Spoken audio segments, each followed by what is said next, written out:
Hello everybody, this is Demelza behind the camera, the enrichment coordinator, and today we're going to give you a sneak peek behind the scenes at Biodiversity, and I have my keeper friend Leanne here. So Leanne's going to walk us through the enrichment that she does at Biodiversity. So Leanne, over to you. All right, hi everyone, thanks for joining us today. So like Demelza said, we're here in Biodiversity Hall, behind the scenes in what we call our enrichment room. So we're very lucky that we've got a whole room that is dedicated to all this organization of all of our enrichment here at the building.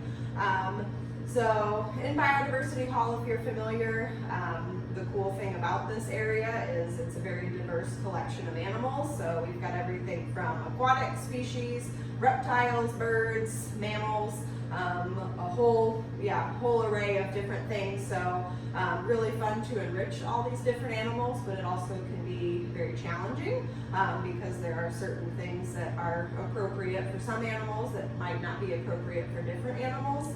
And here in Diversity Hall, we've got several mixed species exhibits that, again, like with our porcupines, our rock hyrax, and our flock of weavers, they're all very different animals that live together in one habitat. And so we have to be very mindful of the enrichment that we are giving to all of those animals, because like our porcupines, they love to chew on things, they love to dig, so we have to be a little bit careful about the things that we give to them. So something that we could give to the weavers might not be something that we would want the porcupines to have access to, so we have to be very careful about that sort of thing. And then like with Sal, our sloth, who is one of our very popular animals here at Biodiversity, he likes a lot of different resting enrichment items, different things that he can just hang in the perching and kind of rest on throughout the day, since he does spend so much of his time sleeping. But he also lives with some ringed teals and blue-crowned motmots, which are two different species of birds. So we have to make sure that anything that we provide for him or for them, that they're all safe for all of those animals in all of those different exhibits. So if you can kind of see here in our room, we've got a lot of different Tupperware items that keeps all of our enrichment very organized. And some cool things that you might not realize if you're coming upon an animal habitat that we do use for enrichment. Something like our scrub brushes here. We do use scrub brushes for cleaning a lot of our animal habitats, but we also use them for enrichment for a lot of animals. This can be kind of a tactile thing where some of our animals might like to rub up against it, help groom themselves, things like that. We can also hide some food in here, and it kind of is a foraging device. And we also do a lot of different scents. So we've got a lot of different spices all around in every area of the zoo, which we use just like the spices that you would use cooking at home.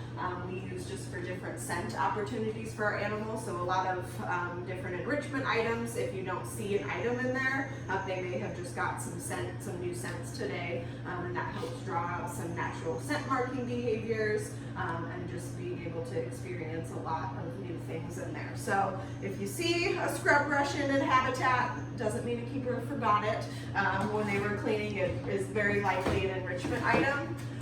Something else that we use a lot of, especially here at Biodiversity Hall, because a lot of our birds like things like that, we've got paper and cardboard products. So you might see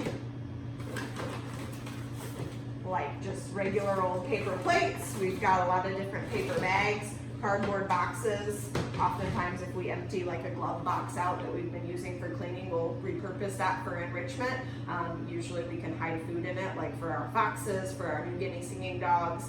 They really like to like shred things up and find that food, so it kind of draws out some of those natural hunting behaviors. So again, if you see cardboard or paper products or things like that in our habitats, that is very likely enrichment items and not just garbage that got left behind in those areas. Some different things, we do a lot of visual things, so sometimes we'll give some of our animals mirrors or Christmas lights, things that just gives them something a little bit different to look at throughout the day. We can do a lot of different substrates. A lot of our animals live on either mulch or sand, but we can also provide them straw or hay or dirt or a lot of different substrates that they can hang out on that gives them a little bit of variety too. So a lot of very cool things here at Biodiversity Hall. So Leanne, could you tell us anything that you found fun or interesting and surprising to you when you've been doing enrichment? Yes, so something really cool, we actually just, I think it was in the winter, we got a lot of very new like enrichment items. So we got a couple of these things. This we call a stump feeder, and this is called an amazing grazer. And these are porcupines, like I said, are very challenging to enrich because they chew on everything. And both these items are really hard plastic, and you can see they've done a little bit, but one of the most fun things for these porcupines is we can hide some of their food in these. These both have screw-offs, and then they've got holes that we can cut their produce or their greens, or they've got little grain that they get in their diet.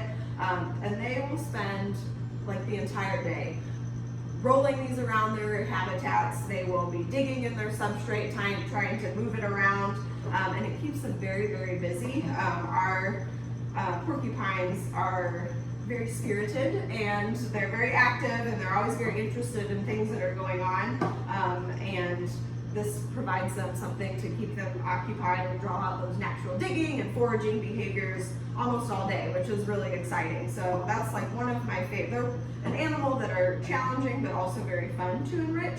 And yeah, some of these new items are some of my favorites because it does work so well for them, and it does keep them so occupied. So we really like that. Okay, well, thanks for your time, Leanne, and hopefully everybody, you learned something about the challenges and everything that goes on in biodiversity. Thank you.